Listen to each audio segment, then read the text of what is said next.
भाई अभी कुछ देर पहले 1 घंटे से लगभग बहुत जोर से बारिश हो रही थी। पटना के गांधी मैदान में रावण दहन होना है। ये वही गेट नंबर 10 के पास जाता है, लेकिन बारिश अभी भी हो रही है। बारिश अभी भी बहुत तेज हो रही है, पर भीड़ देखो।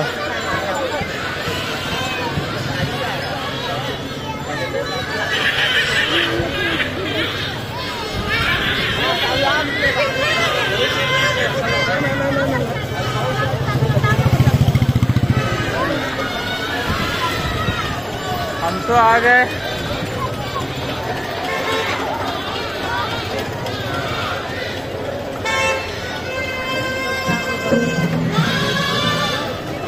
क्या ले रही हो कक्कू?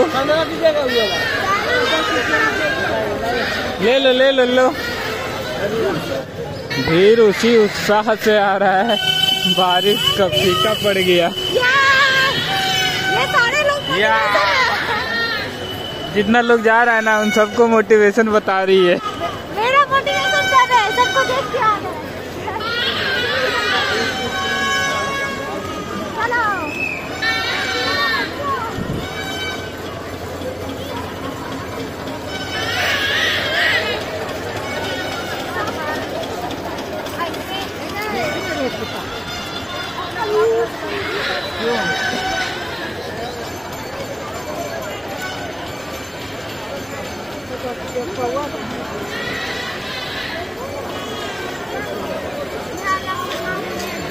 आवाज नहीं ना आएगा। हाँ बोलो। गाइस, जैसे कि मैंने बोला था कि वहाँ बारिश पड़ रहा था, तो हम सब यहाँ आ चुके हैं। आप देखते हैं रावण का क्या हाल होगा। तो हम सब रास्ते में हैं, अब थोड़ी देर में पहुँच जाएंगे। मोटिवेशन आना जरूरी है, बारिश में ना हो।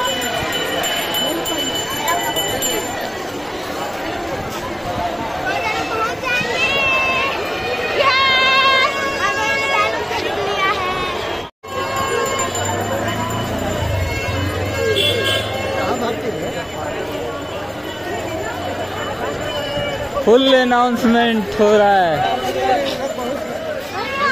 हाँ।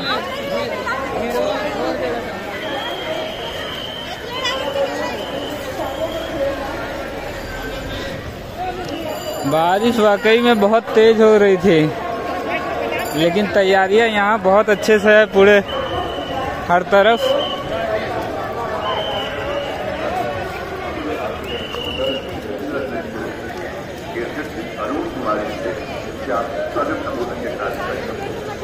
Gate number 10।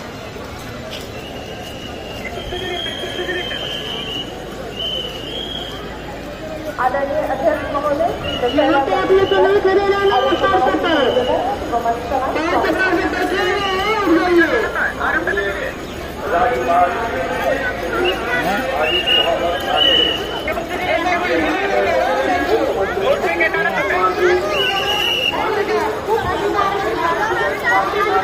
आवाज नहीं आता है। मुख्यमंत्री सम्राट चौधरी जी, माननीय मंत्री जल संसाधन विभाग विजय कुमार चौधरी जी, माननीय सांसद विधायकगण और उपस्थित सभी श्रद्धालु भाइयों और बहनों, कोई भी फर्क नहीं पड़ा है। ये बारिश का पावन पर्व पर हम सब यहाँ एकत्रित हुए। बहुत ही खतरनाक वाला भीड़ है। घर में आगे बढ़ते चलिए और प्रभु श्री राम आगे बढ़िए।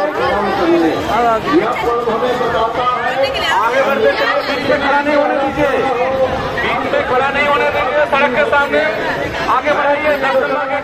गांधी मैदान पानी से भरा हुआ है, पर अभिनंदन करता हूँ। पटना का गांधी मैदान न केवल राजनीति और सामाजिक आंदोलनों का केंद्र रहा है, बल्कि सनातन संस्कृति और राम कथा की परंपरा का भी जीवंत साक्षी रहा है। वर्ष 1955 से यहाँ रावण दहन की परंपरा लगातार चल रही है और इस वक्त हम सब 70वें साल में प्रवेश कर रहे हैं।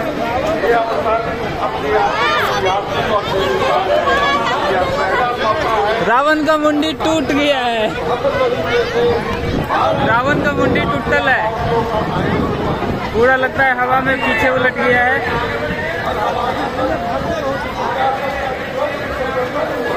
कुछ भी हो जाए पर मूंगफली टूटना चाहिए।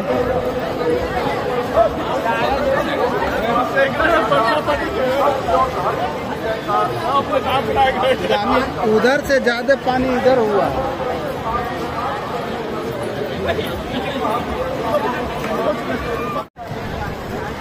बारिश हो रहा है बहुत तेज और ये देखो सबके पास छाता है, कुछ न कुछ ओढ़ने के लिए पन्नी।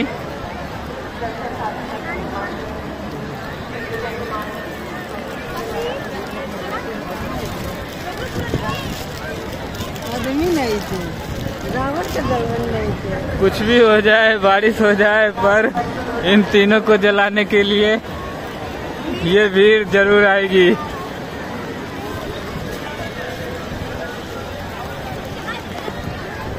हम भी अभी छाते में ही है।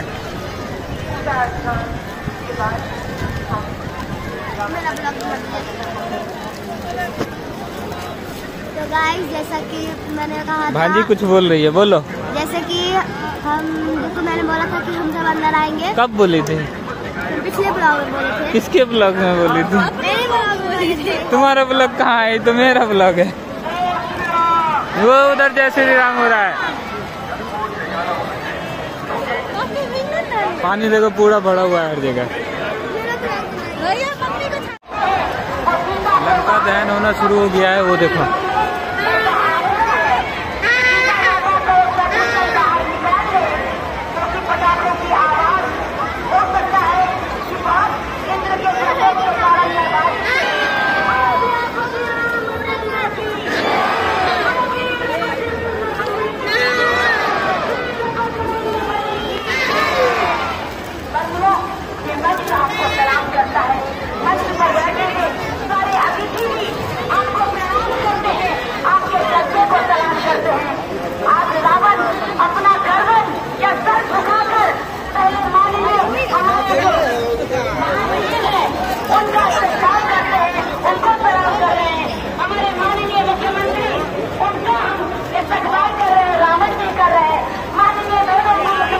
ये रावण जलाया जा रहा है या मुख्यमंत्री का गुणगान किया जा रहा है?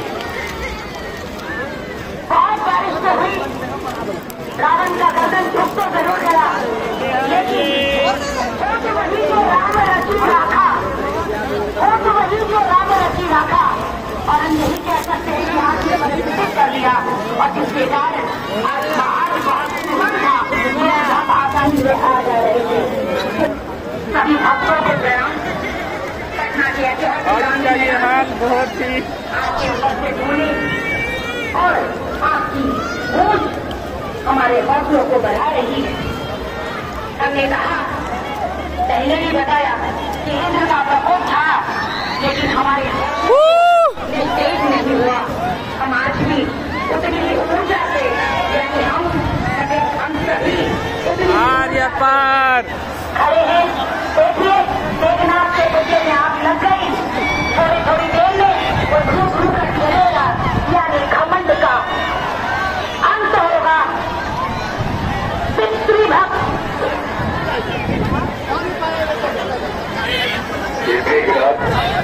इसका बस किया गया।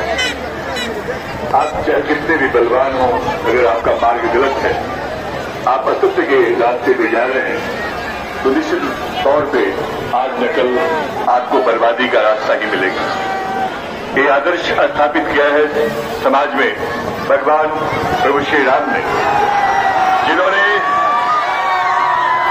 हमारी मानवता को एक संदेश दिया है कि आप तो बोलिए सियापति रामचंद्र की। और मेघनाथ, जिसे लक्ष्मण जी ने संहार किया, इंद्रजीत कहा जाता है। इंद्र को जीतने वाला मेघनाथ जब असत्य के रास्ते पर चला तो उसका भी अंत तय है। एक आयोजन हमें सिखाता है कि हम चाहे कितनी भी परेशानी में, अद्भुत वृक्ष, ये पटाखे, ये आतिशबाजियां रही है, ये हमारे उज्जवल भविष्य का संकेत है। मेघनाथ यानी जिसने इंद्र को भी अपने बाजूबल और बाहुबल से परास्त कर दिया था, हमारे सामने धू धू कर जलना आरंभ कर चुके हैं। इसके बाद सारी जो राम जी की सेना है, श्री राम जी के साथ उनके अनुज भगवान लक्ष्मण, भक्त हनुमान और पूरी बानर सेना कुंभकर्ण की के तरफ बढ़ चुकी है। वो कुंभकर्ण जिसने ब्रह्मा जी से वरदान लिया था, लेकिन ईश्वर के आशीर्वाद से और ईश्वर की प्रार्थना से ब्रह्मा जी ने, जब उसने कुंभकर्ण ने कहा कि मुझे 6 महीने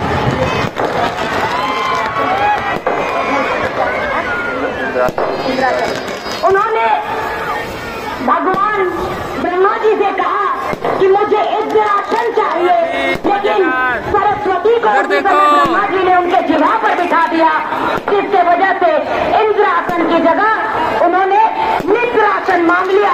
और ये निद्रासन मांगने की वजह से 6 महीने कुंभकर्ण लगातार सोता रहा और मात्र 1 दिन जगता था। और वो 1 दिन वो इतना ज्यादा खाना खाता था, इतना ज्यादा खाना खाता था कि पूरे शहर का यानी पूरे राज्य का खाना वो समाप्त कर जाता था। तो सोचिए, जो एक व्यक्ति जो कुंभकर्ण है वो 1 दिन में उतना खाना खाता था। तो इसलिए कहते हैं, हो तो वही जो राम रची राखा, ईश्वर ने तय कर रखा था कि ऐसे व्यक्ति जो अगर ये 1 दिन जगता है तो इतना उपद्रव मचा सकता है, बानरों की सेना को छिन्न भिन्न कर दिया था इसने। अगर ये 6 महीना अगर जागा रहता तो क्या हालत करती। तो आज अभी प्रभु श्री राम जी अपने अनुज के साथ और बानर सेना के साथ कुंभकर्ण की तरफ प्रस्थान कर चुके हैं। और थोड़ी देर में जिस तरीके से मेघनाथ के पुतले में आग लगा और उनका दहन हुआ, उसी तरीके से कुंभकर्ण का भी दहन जल ही होगा। धीरे धीरे जल रहे हैं, लेकिन जलना तो है ही, क्योंकि अधर्म पर हमेशा धर्म की विजय होती है। कितना आतंक हो, कितनी भी बुराई फैल जाए, लेकिन ये ईश्वर की मर्जी है कि जब अधर्म चारों तरफ फैल जाता है तो धर्म का अभ्युदय होता है, और जब धर्म का अभ्युदय होता है तो वो अपना साम्राज्य फैला लेता है। और वही परिस्थिति आज इस गांधी मैदान के इस प्रेमिसेस में इसमें आपको देखने को मिला। बोलो सियापति रामचंद्र की, सियापति रामचंद्र की, सियापति रामचंद्र की, वीर हनुमान की, वीर हनुमान की।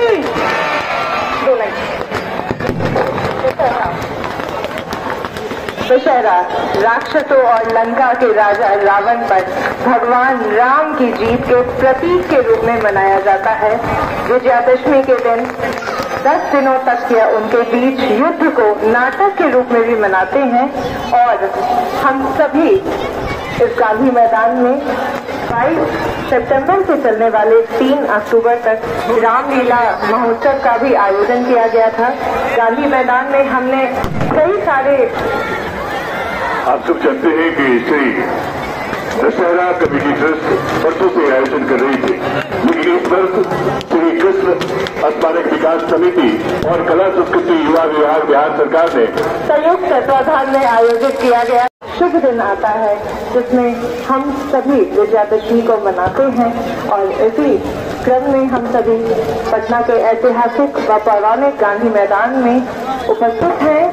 और आप सभी देख रहे हैं कि सर्वप्रथम हमने मेघनाथ को व्यक्त किया है और आतिशबाजियां चल रही है गांधी मैदान में। और अब कुंभकर्ण की बारी है। धीरे धीरे हम सभी लंका पर विजय प्राप्त कर रहे हैं। ये सभी हर अताताई का अंत होना निश्चित है, बिल्कुल अति चाहे रावण हो जाए। नहीं रहेगा उसका बंद। कोई नहीं रहेगा।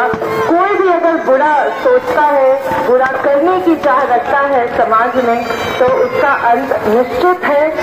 भगवान राम ने भी कुछ ऐसा ही सोचा था। भगवान राम के पास कोई नहीं था, लंका के पास तो उसकी पूरी सेना थी, सोने की लंका भी थी, लेकिन उसको भी वीर हनुमान जी ने मिनटों में ध्वस्त किया था। एक किले से दूसरे किले तक उनकी पूंछ में आग लगाने के बाद वह इधर उधर हो गए थे और सोने की लंका को भी जला दिया था। और उसी प्रकार वानर सेना को देखकर लंकापति को लगा था कि वह जीत ही नहीं पाएगा, लेकिन रावण हार जाता है और धीरे धीरे हम सभी लंका के राजा रावण को भी वध करने के लिए आ रही है हमारी राम सेना। और पूरी वानर सेना के साथ हमारे मर्यादा पुरुषोत्तम राम अपनी लंका पर विजय प्राप्त करें। समाज में आता है उसका चलना तय है। आज बिहार सरकार ने भयमुक्त वातावरण का निर्माण किया है प्रदेश में, क्योंकि कोई भी अपराधी अपराध करके बच नहीं सकता है, क्योंकि भगवान राम के बताए हुए आदर्शों पे, भगवान महावीर और बुद्ध के बताए रास्तों पे, महात्मा गांधी के बताए हुए रास्तों पे, गुरु गोविंद सिंह जी के बताए हुए रास्तों पे चलकर आज बिहार इतना आगे बढ़ा है। आइए बिहार के इस विकास में हमारे माननीय मुख्यमंत्री जी, माननीय उप मुख्यमंत्री जी बना रहे बिहार में। बोलो श्री रामचंद्र की, ये गूंजते रहना चाहिए। अधर्म पर धर्म की विजय हो रही है, बुराई का अंत हो रहा है, और ये अंत जब जब आतंक फैलेगा, अधर्म का जन्म होगा, इसका अंत तय है। और ये अंत जब भी हो तक आ रही है। आपकी हिम्मत और आपके जज्बे को दशहरा कमेटी और ये मंच सलाम करता है। अगर ये इंद्र का प्रकोप न होता तो ये कुछ अलग होती। किस तरह से आतिशबाजियों की व्यवस्था की गई थी और ये पुतले का निर्माण किया गया था एक नए ढंग से, वो आज आपके समक्ष तो है, लेकिन कहीं न कहीं कुछ कमी रह रही है। हम साधुवाद करना चाहते हैं दशहरा कमेटी ट्रस्ट के अध्यक्ष अरुण जी का, जो लगातार महीनों से इसको अमली जामा पहनाने के लिए प्रयासरत रहे। चेयरमैन कमल लपानी जी का, संयोजक मुकेश जी का, धनंजय जी का, श्री मल्होत्रा जी का, श्री गुप्ता जी का, आशु जी का, विजय सौरभ जी का, इसके साथ साथ जितने लोग जिनका नाम मैं नहीं ले पा रही हूँ, उन सभी का जो बैकअप प्रोसेस की दशहरा कमेटी के भाव को संभाल के रखे हैं, हम उन सभी का मंच से इसके बाहर मंच से आभार व्यक्त करना चाहते हैं अपने विभाग के अपर सुजय सौरभ जी को मंच पर आमंत्रित करना चाहेंगे। अभी समारोह में स्वागत है तो मैं श्री सुजय सौरभ जी को मंच पर आमंत्रित करना चाहूंगी।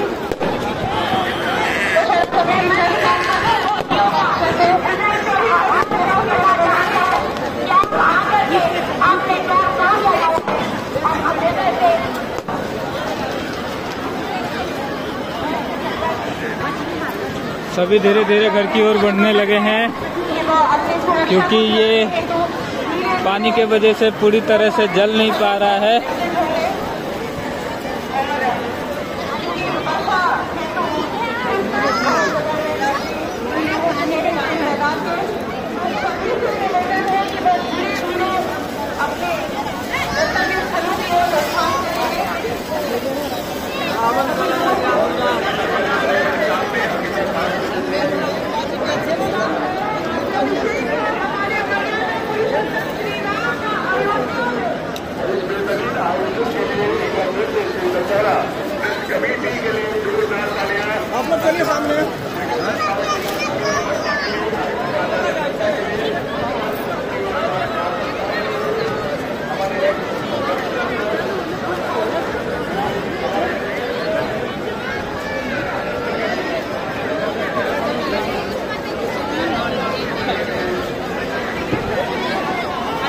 सब अपने आप धीरे धीरे